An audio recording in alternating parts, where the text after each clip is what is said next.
開篇今天回答大家幾個做的問題，大家做的問題。首先第一個就是中共做事底線的問題，因為有朋友詳細的問我，就是為什麼中國共產黨這個黨很惡劣，他永遠在破壞規則沒底線。我講流氓就是這個原因這個情況在中華民國的時候就讓中華民族太多人死掉了。以前講過這個話题全世界各個國家100-200年以來，大家要做的事就是在各領域各方面为了共同发展最好的利益共同发展，所以形成了这个世界很多的公序良俗这些公序良俗就是把利益把各种条件大家说清楚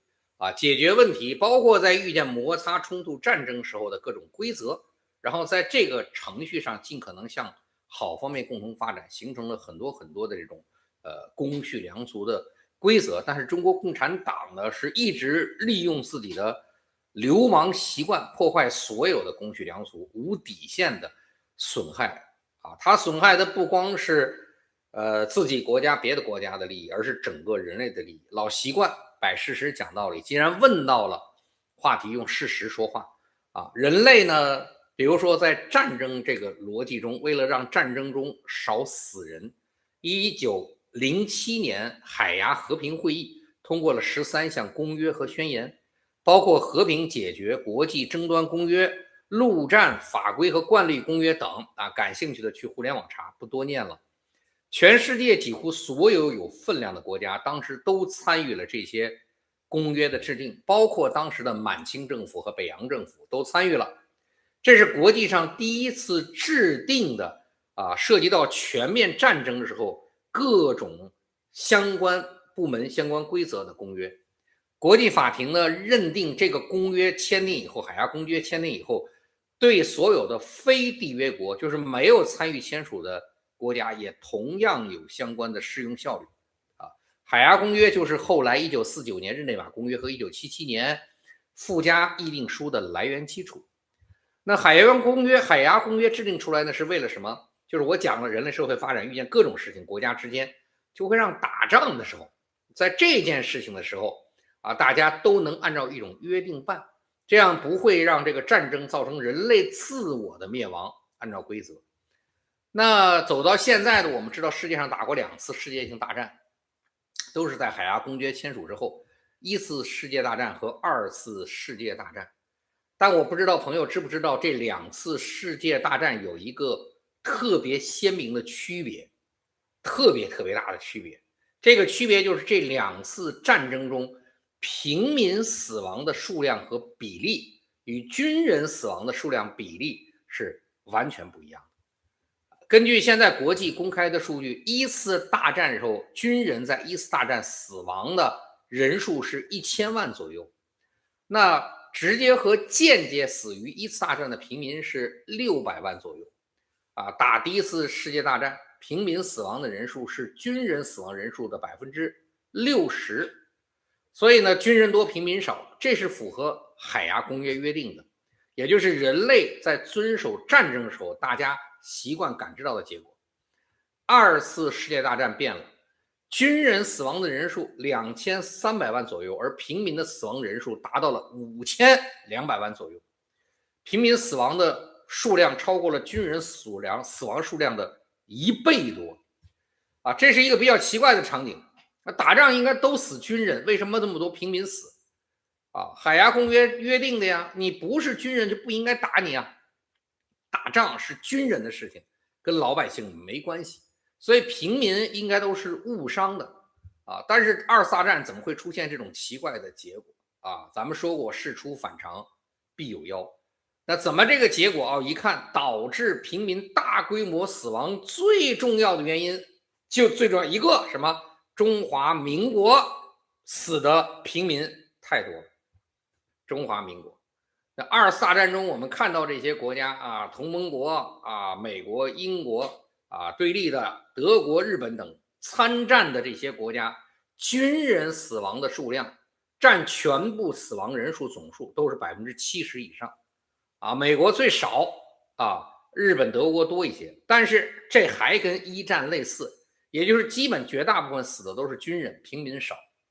然後为什麼中華民國成為奇蹟了？中華民國軍人只死了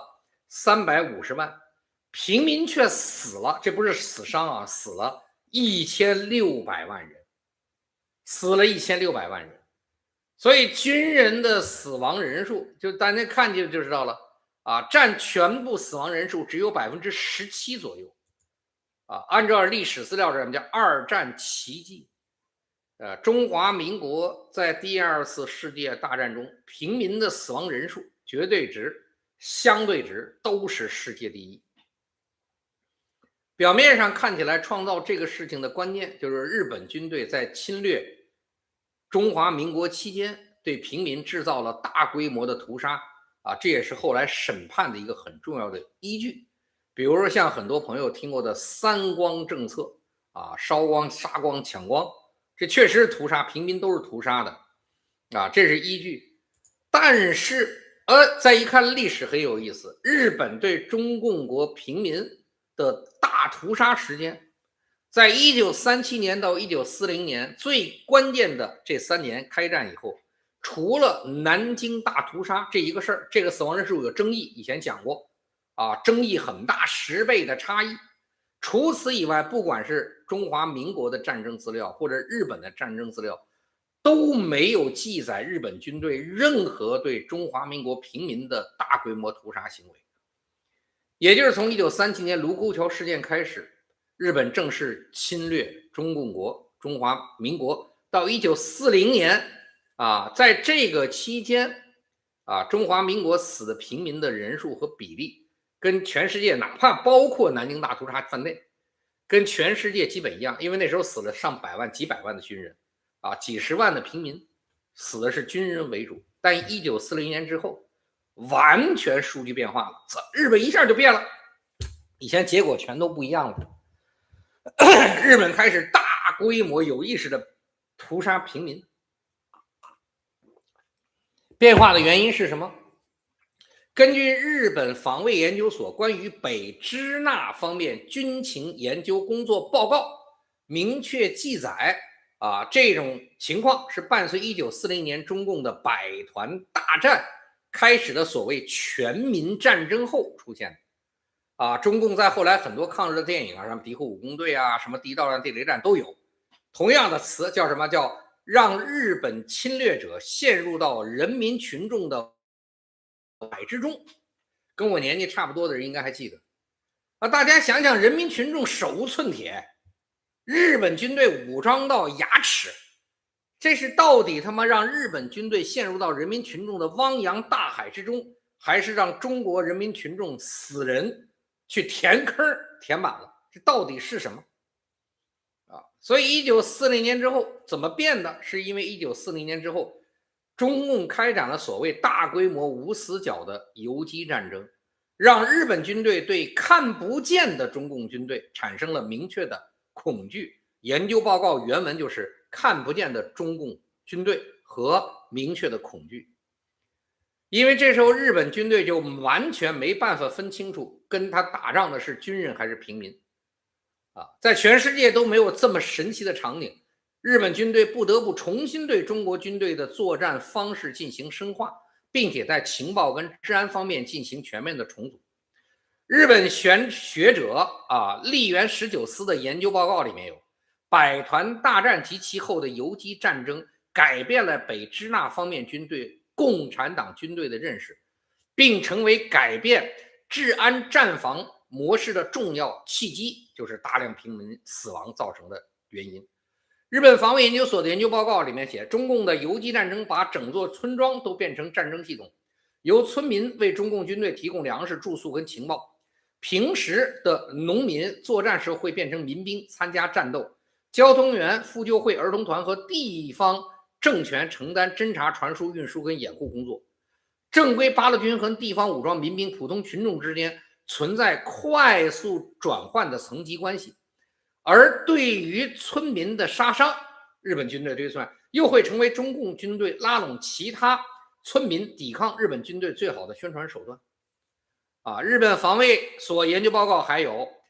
日本軍隊1940年以後在中華民國的華北地區面對的不再是一個穿軍裝駐紮在軍營中的敵人軍隊，而是一個分散在廣大農村社會中的軍事政治網絡。由於游擊作戰嚴重影響了日本佔領區的控制情況，以及對前線戰備資源的運送，日本軍隊不得不進行大規模的圍剿跟徹底的清理。